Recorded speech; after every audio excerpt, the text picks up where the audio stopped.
മൈവാ silks, Kasaragod, Kanhangad, Mangalore. കേരളത്തിന്റെ വടക്കേയറ്റം ഒരുപക്ഷേ BJP അതിർത്തിയിലെ വാതിൽ തുറന്നിടാൻ വേണ്ടി കാത്തിരുന്ന ഒരു തിരഞ്ഞെടുപ്പാണ് മഞ്ചേശ്വരത്തെ ഉപതിരഞ്ഞെടുപ്പ്.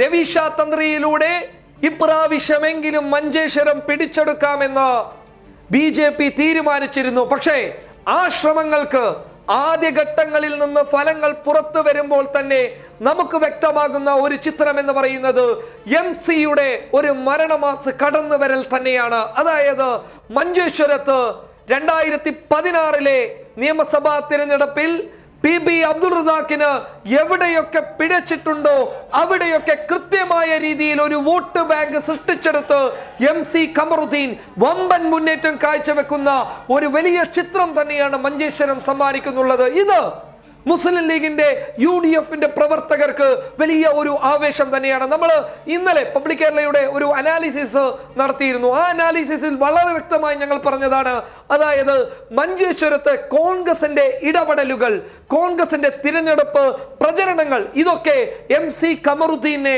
വിജയത്തിലേക്ക് നയിക്കുമെന്ന്. അത് തന്നെയാണ് BJPക്ക് സ്വാധീനമുള്ള മേഖലകളിൽ പോലും വലിയ ഒരു വോട്ട് ബാങ്ക് സ്വന്തമാക്കാൻ MC കമറുദ്ദീന് സാധിച്ചു എന്നുള്ള ഒരു ഫലങ്ങളാണ് ഇപ്പോൾ പുറത്തു വന്നുകൊണ്ടിരിക്കുന്നത്. ഇനി വോട്ട് എണ്ണാനുള്ളത്, അതായത് നിലവിൽ BJP കോട്ടകളിലേക്ക് കയറിയിട്ട് വലിയ രീതിയിലുള്ള ഒരു സർജിക്കൽ സ്ട്രൈക്ക് കമറുദ്ദീൻ നടത്തിയിരിക്കുന്നു. ഇനി എണ്ണാനുള്ളത് മുസ്ലിം ലീഗിന് മേൽക്കൈയുള്ള ബൂത്തുകളാണ്, മേൽക്കൈയുള്ള പഞ്ചായത്തുകളാണ്. ആ പഞ്ചായത്തുകളിൽ വ്യക്തമായ രീതിയിലുള്ള ഒരു മുന്നേറ്റം കാഴ്ചവെക്കാൻ MC കമറുദ്ദീന് സാധിക്കുമെന്നുള്ളത് തന്നെയാണ് റിപ്പോർട്ടുകൾ അടിസ്ഥാനപ്പെടുത്തി പറയാനുള്ളത്. നമുക്കറിയാവുന്ന കാര്യമാണ്, ഏറ്റവും കൂടുതൽ പോളിംഗ് നടന്ന ഒരു പ്രദേശം തന്നെയാണ് മുസ്ലിം ലീഗിന് സ്വാധീനമുള്ള ഏരിയകൾ.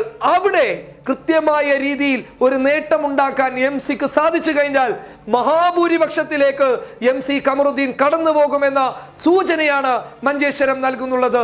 പുതിയ വാർത്തകളുമായി നിങ്ങളിൽ വീണ്ടും ചേരും ന്യൂസ് ഡെസ്ക് പബ്ലിക് കേരള.